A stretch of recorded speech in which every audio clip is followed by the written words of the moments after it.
सड़क सुनसान थी, चारों ओर घना अंधेरा। रात के 1 बज रहे थे और हल्की हल्की बारिश का मौसम सड़क को और भी वीरान बना रहा था। शहर से लगभग 80 किलोमीटर दूर एक पुरानी जीप ने अचानक ब्रेक मारे और एक लड़के को पीछे से आती रोशनी में देखा गया। नाम था अयान। अयान एक फोटोग्राफर था जो अपने प्रोजेक्ट के लिए दूर गांवों की यात्रा करता रहता था। आज वह एक विशेष जगह से लौट रहा था, कठुआ जंगल, जहां कई कहानियां थीं, लेकिन अयान उन्हें बस लोक कथाएं समझता था। अयान सड़क किनारे खड़ा था, फोन की टॉर्च से अपने बैग की जिप ठीक कर रहा था। उसका ड्राइवर सुरेश चाय के लिए एक ढाबे की ओर चला गया था। अचानक, भाई साहब, क्या आप मुझे पास वाले कस्बे तक छोड़ सकते हैं? अयान ने चौंक कर पीछे देखा। एक अधेड़ उम्र का आदमी सफेद कुर्ता और गीली चप्पलें पहने खड़ा था। चेहरा सामान्य था, मगर उसकी आंखों में एक अजीब चमक थी। अयान को थोड़ी हैरानी हुई। इतनी रात में इस वीराने में कोई कैसे आ सकता है? आप कहां से आए? इतनी रात में यहां क्या कर रहे हैं? अयान ने पूछा। बस सफर में देर हो गई, कुछ दूर जाना है, आपको ज्यादा तकलीफ नहीं होगी, वो बोला। अयान थोड़ी देर चुप रहा, लेकिन फिर मान गया। ठीक है, बैठ जाइए, वैसे भी मैं उसी ओर जा रहा हूं। वह व्यक्ति जीप की पिछली सीट पर बैठ गया। जैसे ही अयान ने इंजन स्टार्ट किया, पीछे से एक हल्की सी सिहरन सी महसूस हुई, मानो किसी ने उसकी पीठ पर सांस छोड़ी हो। बारिश अब तेज हो गई थी, वाइपर कांच पर नाचते हुए जैसे किसी डरावनी धुन पर थिरक रहे हों। जीप के हेडलाइट्स मुश्किल से सामने का रास्ता दिखा पा रहे थे। अयान ने रियर व्यू मिरर में देखा, पीछे वाला आदमी एक तक बाहर झांक रहा था। आपका नाम क्या है? अयान ने पूछा। नामों का क्या है, राहगीर हूं बस। उसका जवाब ठंडा और रहस्यमय था। अयान को अजीब लगा। उसने रेडियो ऑन किया ताकि माहौल हल्का हो जाए, लेकिन रेडियो से अजीब सी फुसफुसाहटें आने लगीं, जैसे कोई धीमे धीमे कुछ बुदबुदा रहा हो। उसने तुरंत रेडियो बंद कर दिया। तभी जीप एक झटके से रुक गई। क्या हुआ? पीछे से आवाज आई। शायद कोई जानवर सामने आ गया, अयान बोला और बाहर झांका, लेकिन बाहर कोई नहीं था। सड़क खाली थी, ना कोई जानवर, ना कोई पेड़ गिरा था। अयान का माथा ठनका। वो फिर से पीछे मिरर में देखने लगा, लेकिन पीछे की सीट खाली थी। वो कहां गया? अयान की सांस अटक गई। दरवाजा तो खुला भी नहीं था। अयान ने तुरंत टॉर्च निकाली और पीछे की सीट चेक करने लगा। सीट गीली थी, जैसे किसी ने अभी अभी उस पर भीग कर बैठा हो, लेकिन इंसान कोई नहीं था। उसी वक्त जीप के शीशे पर 3 अंगुलियों की छाप उभरी अंदर से। टप टप टप। बारिश की बूंदों के बीच किसी के कदमों की आवाज सुनाई दी, लेकिन जब अयान मुड़ा, कोई नहीं था। अयान ने तेजी से जीप स्टार्ट की और वहां से भागने की कोशिश की। डर उसके पूरे शरीर में दौड़ चुका था। सड़क अब और भी सुनसान लग रही थी।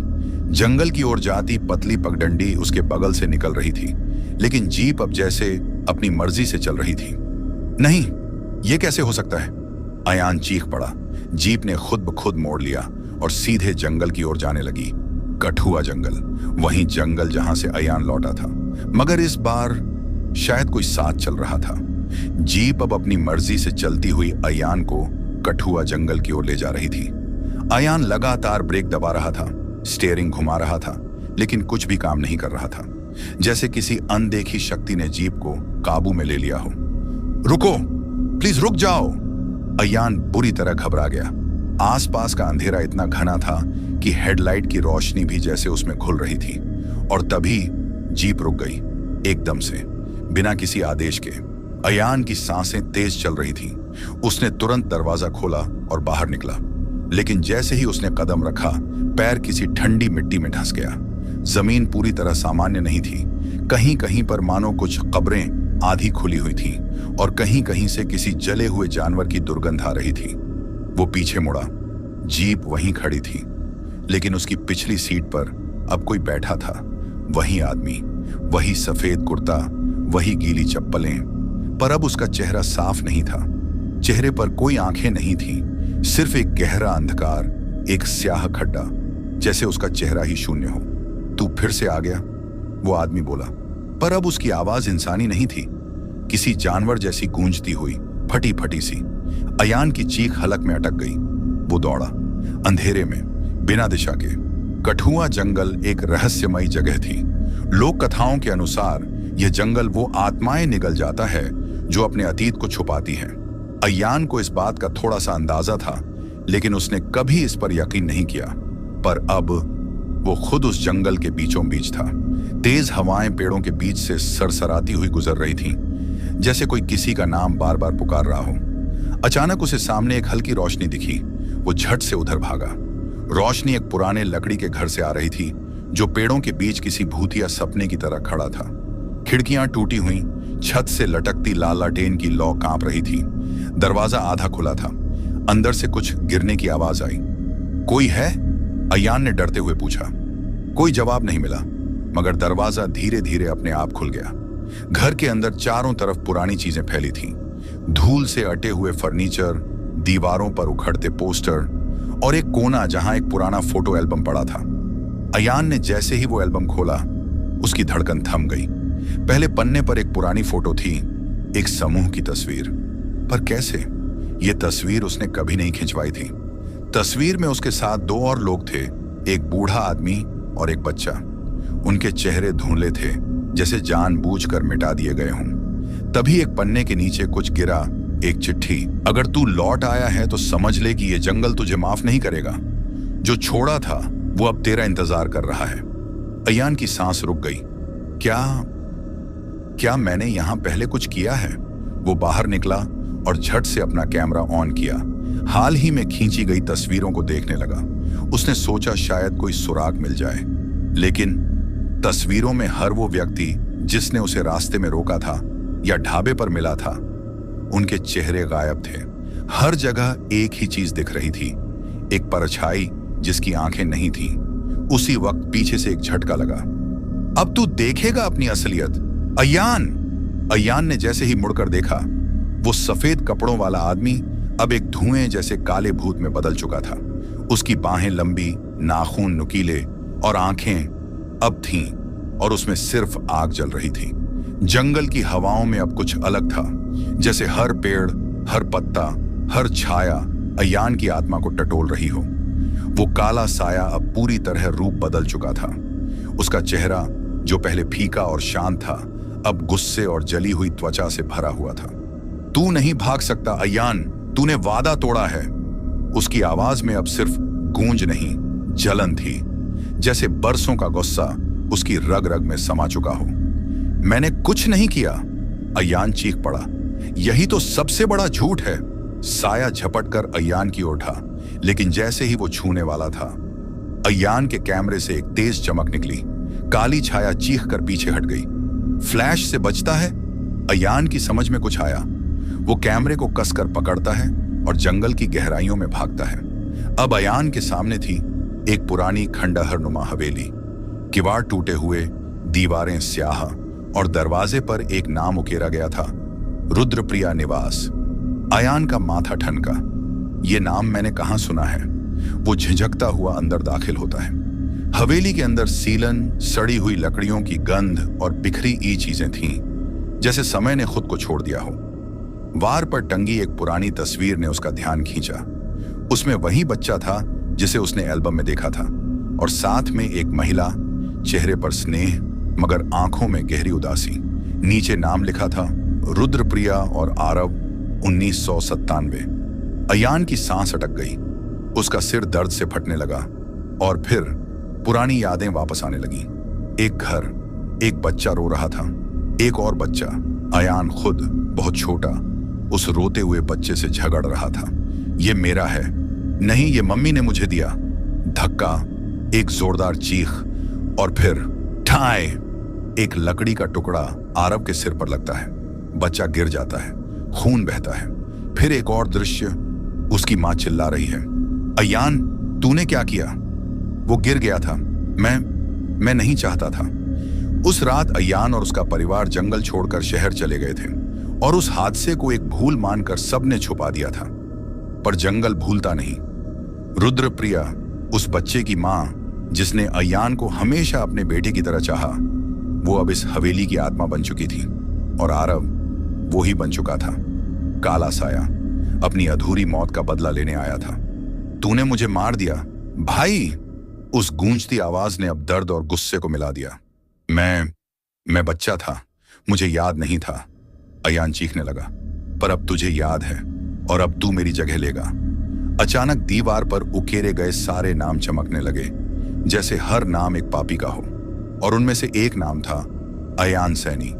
2001। मैं भागूंगा नहीं, मुझे अपनी गलती माननी है। अयान ने कैमरा नीचे रखा और आंखें बंद कर ली। अगर यही सजा है तो ले लो। कुछ पल की खामोशी, फिर हवाओं में एक बदलाव आया। काले साए की चीख गूंजी, तू अब जानता है, पर क्या सच्चाई सबको बताएगा? अयान ने धीरे से कहा, हाँ, मैं अब सबको बताऊंगा। सच की तस्वीर खींचूंगा ताकि कोई और रात का शिकार न बने। साया शांत हुआ और एक भयानक तेज रोशनी के साथ गायब हो गया। अयान अब अकेला था, हवेली के बाहर। लेकिन अब वो डर में नहीं था, बल्कि जिम्मेदारी में था। हवेली के बाहर सुबह की हल्की रोशनी फूट चुकी थी, लेकिन जंगल अब भी उतना ही भारी और स्याह लग रहा था। अयान की आंखें सूज चुकी थीं, चेहरा थका हुआ था, लेकिन मन में कुछ बदल चुका था। अब वह डर से नहीं, सच्चाई तक पहुंचने की ललक से भरा हुआ था। वह जीप तक पहुंचा, जो अब सामान्य लग रही थी, न साया न ब्रेक फेल। वो जीप स्टार्ट करता है और जंगल से बाहर निकलने की कोशिश करता है, पर जंगल ने अभी उसे पूरी तरह छोड़ा नहीं था। रास्ते में जीप के डैशबोर्ड पर रखा फोन अचानक अपने आप ऑन हो गया। स्क्रीन पर एक कॉल आ रही थी। नंबर था 0 अयान ने कांपते हुए कॉल उठाया। हमें पता है तुम जाग गए हो अयान, लेकिन अभी सजा पूरी नहीं हुई है। तुम्हें उनसे मिलना होगा, पुल के उस पार। कौन बोल रहा है? जो अब बोल नहीं सकते लेकिन सुन रहे हैं। कॉल कट गया। अयान को अब याद आया, गांव से कुछ दूरी पर एक पुराना पुल है जिसे मृत आत्माओं का पुल कहा जाता था। कहते हैं वहां हर अमावस की रात अनदेखी आत्माएं एक कतार में चलती हैं, अपने संसार में लौटने की इजाजत मांगते हुए। अयान जीप को उधर मोड़ता है। रास्ता संकरा, कच्चा और झाड़ियों से ढका हुआ था। दिन होते हुए भी वहां अंधकार पसरा था। आसमान पर सूरज नहीं था, बस स्याह बादल। पुल पर पहुंचते ही जीप अपने आप बंद हो गई। सन्नाटा, इतना घना कि अपनी सांसें भी भारी लगे। अयान पैदल पुल पर चढ़ता है। वहां सामने सैकड़ों आकृतियां, सभी सफेद चादरों में, चेहरे अस्पष्ट, हाथ जोड़कर खड़े हुए। हर आत्मा की आंखें गड्ढों जैसी खाली थीं, पर उनमें कुछ देखा जा सकता था। प्रतीक्षा। तुम सब क्या मुझसे कुछ चाहते हो? अयान की आवाज कांपी। सामने एक आत्मा बढ़ी। वो रुद्रप्रिया थी। उसका चेहरा अब शांत था। हर आत्मा जिसने अन्याय सहा है वो यही आती है, और तू अब गवाह है। क्या करूं मैं? अयान धीरे से बोला।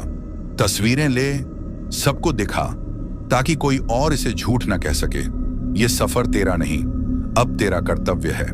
अयान ने कैमरा उठाया और पुल पर खड़ी आत्माओं की तस्वीरें खींची, लेकिन हर तस्वीर में चेहरे गायब थे, बस चादरें और खाली गड्ढे।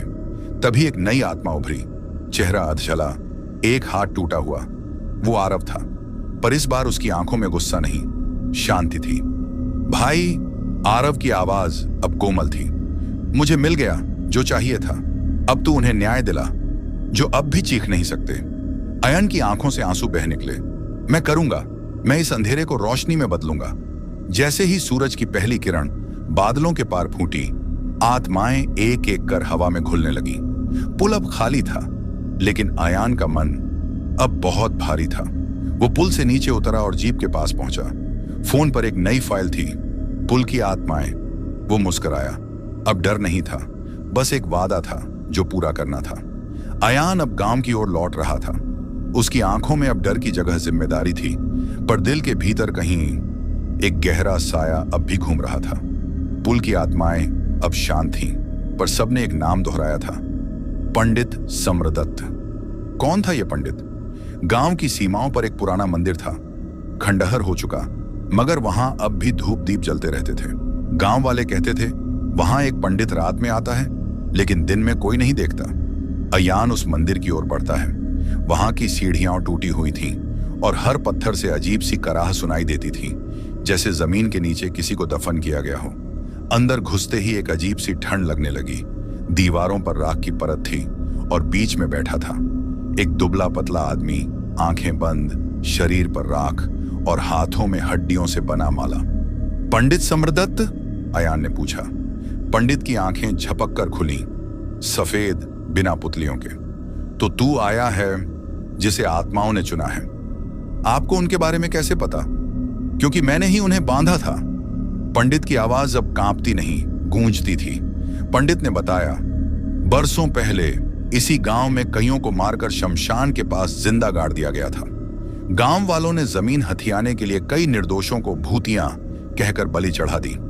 मैं ही था जिसने उनकी आत्माओं को बांधने का यंत्र रचा, क्योंकि मुझे भी डर था। लेकिन अब वो यंत्र कमजोर हो गया है और तू उन्हें फिर से आजाद कर रहा है। अचानक मंदिर की दीवारें हिलने लगीं। उनकी आत्माएं आ गई हैं, समरदत्त, अयान चीख पड़ा। मंदिर के दरवाजे अपने आप बंद हो गए। अंदर की आग बुझ गई और एक भीषण ठंडी हवा मंदिर में घुस आई। छायाएं उभरने लगी, 1, 2, 10, फिर 20। हर आत्मा अधजली, अधकटे चेहरे, आंखों से खून टपकता। तूने हमें बांधा था, अब तुझे भी बंधना होगा। समरदत्त कांपने लगा। उसने मंत्र पढ़ने की कोशिश की, पर उसकी जुबान से खून टपकने लगा। हमारे बच्चों को जिंदा जलाया, हमें जमीन में दबाया, अब तेरा भी समय आ गया है। एक आत्मा ने झपट्टा मारा और समरदत्त की आंखें बाहर निकल आईं। दूसरी आत्मा ने उसका गला नोच डाला। हर आत्मा उस पर टूट पड़ी और पंडित समरदत्त वहीं तड़प तड़प कर मर गया। मंदिर की दीवारों पर उसका खून उभर आया। अन्याय का रक्षक भी एक दिन न्याय का शिकार बनता है। अयान सिहरता रहा, पर उसने सब रिकॉर्ड किया। हर दृश्य, हर चीख, हर परछाई। अब वो डरता नहीं था, अब वो साक्षी था। उसी रात अयान ने अपनी रिकॉर्डिंग गांव के सरपंच को दिखाई। गांव भर में खलबली मच गई। अगली रात गांव में चारों ओर मौतें हुई। लोगों की खाल छिली हुई, आंखें गायब और दीवार पर लिखा था, अभी और बाकी हैं। पंडित समरदत्त की मौत के बाद गांव में डर का साया फैल चुका था। गली गली में लोग घरों में दुबक गए थे। मंदिर में कोई नहीं जाता था और हर चौखट पर काले निशान बनने लगे थे, जैसे किसी ने जली हुई उंगलियों से दरवाजों को छुआ हो। लेकिन सबसे बुरा अब अयान के साथ होने लगा था। अयान अपने कमरे में बैठा था। वो अपने कैमरे से पंडित की रिकॉर्डिंग चेक कर रहा था, लेकिन स्क्रीन पर जो चेहरा दिखा वो उसका नहीं था। आईने में काले धुंधलाए चेहरे, आंखें गड्ढों में और होंठों से खून टपकता। जैसे ही अयान ने पीछे मुड़कर देखा, कोई नहीं। वो कांप उठा। उस रात जब वह सोया तो सपने में वही चेहरा सामने आया। अब तू हमारा रास्ता खोल चुका है, अब तुझसे रुकना मना है। गांव के पुराने हिस्से में एक बहुत पुराना कुआं था। लोग कहते थे वहां से पहले सिर्फ पानी निकलता था, अब चीखें आती हैं। अयान वहां गया कैमरा लेकर। कुएं के पास पहुंचा तो नीचे से एक गीली, कराहती सी आवाज आई, हम अब भी जिंदा हैं, हमें बाहर निकालो। अयान ने कैमरा कुएं में डाला। स्क्रीन पर एक धुंधली आकृति दिखी, एक बच्चा जिसकी आंखें उल्टी थीं और मुंह से कीचड़ निकल रहा था। क्या तू आरव है? नहीं, आवाज आई। आरव के बाद हम सब थे, जिन्हें कोई गिनता नहीं था। कुएं के अंदर से हाथ निकलकर ऊपर की ओर बढ़ने लगे। अयान दौड़कर वापस भागा, लेकिन अब उसे समझ आने लगा था, उसने सिर्फ एक आत्मा को नहीं जगाया था, उसने पूरे गांव के दफन राजों को खोल दिया था। अगली सुबह अयान की आंखें लाल थीं, चेहरा सूजा हुआ और गला सूखा। रात को सोते समय उसकी नाक से खून बहा था और दीवार पर उंगलियों से लिखा था, अब तू हमारा जरिया है। अयान अब अकेला नहीं था, उसके भीतर कई आवाजें थीं। वो लोगों की बातें सुनने लगा जो कहीं नहीं जाती थीं। उसने गांव के एक बूढ़े से पूछा, रमा प्यारी को कहां दफनाया था? बूढ़ा सिहर गया। ये नाम तूने कहां सुना? वो औरत तो जला दी गई थी, पिशाचिन कहकर। अयान ने सिर झुका लिया। अब उसे सपनों में रमा प्यारी भी दिखने लगी थी। अयान ने गांव वालों को इकट्ठा किया। तुम सबने मिलकर झूठे इल्जामों में कितनों को मारा है, अब वो सब लौट आए हैं। लोगों ने उसे पागल कहा, लेकिन उसी रात 4 घरों में आग लग गई और हर घर से सिर्फ एक चीज मिली, जली हुई लकड़ी पर लिखा हुआ, गिनती चालू है। अब अयान हर रात जो कुछ देखता, सुनता, महसूस करता, सब एक डायरी में लिखने लगा। ये आत्माएं अब मेरे अंदर हैं, मुझे डर नहीं लगता, मैं सिर्फ थक गया हूं। हर दिन एक नई आवाज आती है, एक नई कहानी, और मैं जानता हूं जब तक मैं सबकी कहानियां और दुनिया को नहीं सुनाऊंगा, मैं खुद को भी नहीं बचा सकूंगा। गांव के उत्तर पश्चिम में एक पुराना स्कूल था। अब वीरान, टूटी खिड़कियां, दीवारों पर सीलन और दरवाजे जो खुद ब खुद खुलते और बंद होते थे। अयान को सपना आया था, एक औरत लहूलुहान साड़ी में, बाल बिखरे हुए और आंखें पूरी सफेद। वो कह रही थी, मैं तेरे पास आऊंगी, मगर क्या तू मेरा सच सह पाएगा? अयान उस स्कूल में पहुंचा। अंदर घुसते ही दीवार पर लिखा मिला, यहां न्याय नहीं हुआ, यहां सिर्फ चुप्पी दफन है। तहखाने की सीढ़ियां नीचे जाती थीं। वहां बदबू थी, मृतदेहों जैसी नहीं, बल्कि जिंदा सड़ते हुए दूध जैसी। नीचे पहुंचकर एक बड़ा पुराना दरवाजा दिखा, ताले टूटे हुए, मगर दरवाजा खुद खुला। अंदर अंधेरा था और बीचों बीच रखा था एक लकड़ी का झूला। झूले पर बैठी थी रमा प्यारी। आ ही गया तू। रमा प्यारी की आवाज भारी और भयानक थी। तू कौन है? बाकी आत्माओं से अलग क्यों है? अयान ने साहस किया। रमा प्यारी की आंखें लाल हुईं, क्योंकि मैंने सिर्फ मरी नहीं, मैंने बदला लिया और मुझे फिर से जिंदा कर दिया गया, तेरे डर से।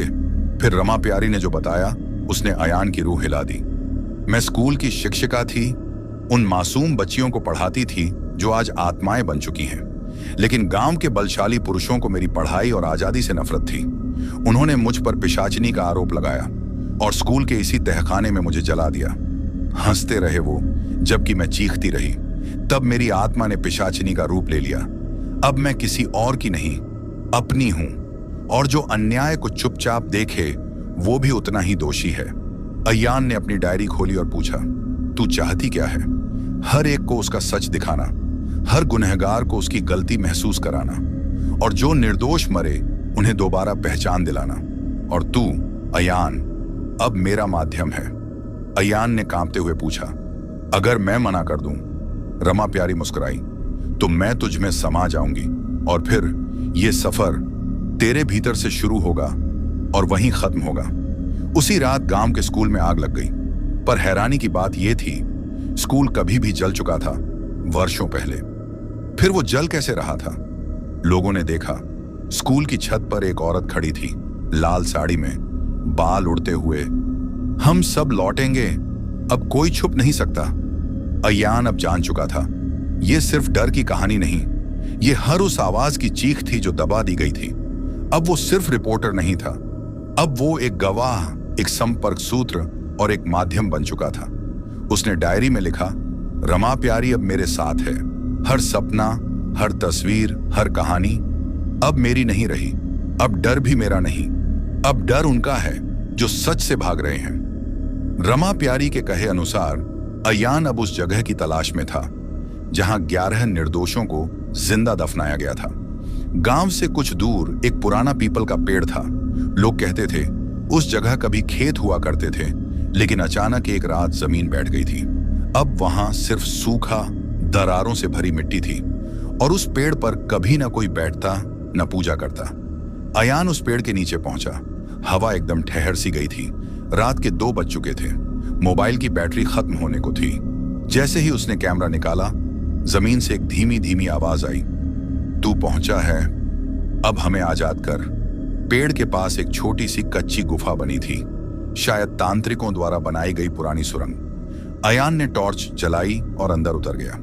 अंदर की दीवारों पर ताजे खून से बने निशान थे, त्रिकोण आकृतियां, काले धागे, डियों के गुच्छे और एक पुरानी किताब तांत्रिक लिपि में लिखी हुई। अयान ने किताब उठाई। उसका नाम था विनाश मंत्र, ब्रह्म राक्षक तंत्र की विधियां। उसके पन्नों में था, 11 प्राण एक शत्रु को समर्पित कर दिए जाए तो आत्माएं उस शरीर को अपना वास बना सकती हैं, लेकिन अगर कोई जीवित व्यक्ति उनके क्रोध के बीच आ जाए तो या तो वो उनका माध्यम बनेगा या उनका भोजन। अयान कांप गया। क्या रमा प्यारी भी इन्हीं आत्माओं की साजिश का हिस्सा थी? क्या वो किसी तंत्र द्वारा जिंदा की गई ब्रह्मराक्षिणी बन चुकी थी? जैसे ही अयान ने किताब पढ़ना शुरू किया, दीवारें कांपने लगी। गुफा में धुआं भर गया और धुएं से उठी 11 आकृतियां। हर एक आत्मा अधजली, आंखें गायब, होंठ सीले हुए। एक ने कहा, तू आया है हमारा निर्णय लिखने, अब जान हम कैसे मरे।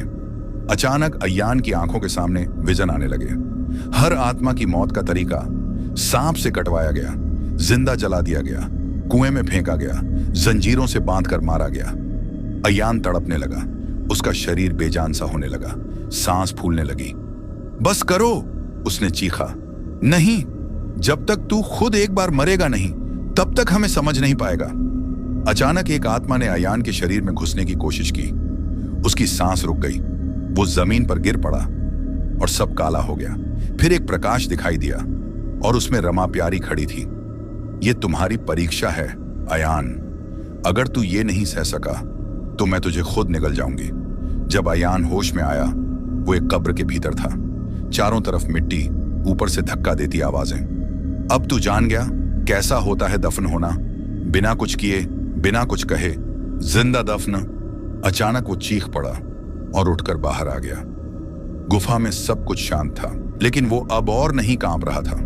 उसने डायरी में लिखा, अब मैं सिर्फ गवाह नहीं रहा, मैंने मरे हुए का दर्द जिया है। अब जो भी सच छिपा है उसे सामने लाऊंगा, चाहे इसकी कीमत मेरी आत्मा ही क्यों ना हो। गांव में पूर्णिमा की रात थी। सदियों बाद आकाश एकदम साफ था, मगर गांव के ऊपर मंडरा रही थी एक भारी स्याह छाया। अयान अब गुफा से बाहर आ चुका था। उसकी आंखें गहरी और चेहरा बिल्कुल बदल चुका था। उसके लहजे में अब रिपोर्टर की बेचैनी नहीं, बल्कि किसी दूसरे लोग का सन्नाटा था। रात के 12 बजे गांव के बीचों बीच की घंटी अपने आप बज उठी। जो घंटी मंदिर में बरसों से बेजान लटकी थी, उसने इतनी जोर की ध्वनि की कि सब जाग गए। और फिर ढोलक, नगाड़े, बांसुरी, धीमी धीमी आवाजों में एक शादी की बारात का संगीत सुनाई देने लगा। लेकिन सड़क पर कोई नहीं था, सिर्फ गर्भवती हवा जो हर कोने से ये कह रही थी, हम आ रहे हैं अपने हिस्से का उत्सव लेने। गांव की मेन गली में लोगों ने देखा, एक एक कर आकृतियां प्रकट होने लगीं, धुएं जैसी मगर स्पष्ट। पहले दूल्हा, आधा चेहरा जला हुआ, फिर पीछे से घोड़ा, मगर वो भी हड्डियों का। और फिर दुल्हन, रमा प्यारी, मगर अब मानव रूप से परे। उसकी साड़ी हवा में उड़ रही थी और आंखें फटी हुई थीं। और पीछे 11 आत्माएं जिन्हें अयान ने गुफा में देखा था। हर कोई दूल्हे का साथी बना, मगर सब मरे हुए थे। लोगों ने अपने अपने घर बंद कर लिए, मगर जिसकी खिड़की से बारात गुजर गई, उनके घर में तेज खून की बदबू भरने लगी। और जिनके घर के सामने बारात रुकी, उनके दरवाजे अपने आप खुल गए और अंदर घुस गई अदृश्य छाया। गांव की सबसे बूढ़ी औरत, गौरा दाई, चीखती रही, यह ब्रह्म राक्षक की बारात है जिसने रमा प्यारी को साधा था, और अब वह अपना सारा बदला एक ही रात में लेने आया है। अयान को एक सपना आया। एक श्मशान में आग जल रही थी और उसके बीचों बीच एक काला आदमी बैठा था। उसके चेहरे पर राख थी, बाल उलझे हुए और शरीर पर सिर्फ अस्थिमाला। तू मेरी साधना बीच में लाया अयान, अब मैं लौटूंगा तेरे माध्यम से। उसका नाम था रणहारी तांत्रिक, जिसने रमा प्यारी की मृत्यु के बाद ब्रह्म राक्षक तंत्र से उसे वापस बुलाया था, सिर्फ एक उद्देश्य से। हर मरने वाला जीव मेरी सेना बनेगा और इस बार हम अंधेरा उजाले को निगलते देखेंगे। अयान मंदिर पहुंचा। वहां उसकी मुलाकात हुई एक अंधी कन्या से, जो पिछले जन्म में रमा प्यारी की छात्रा थी।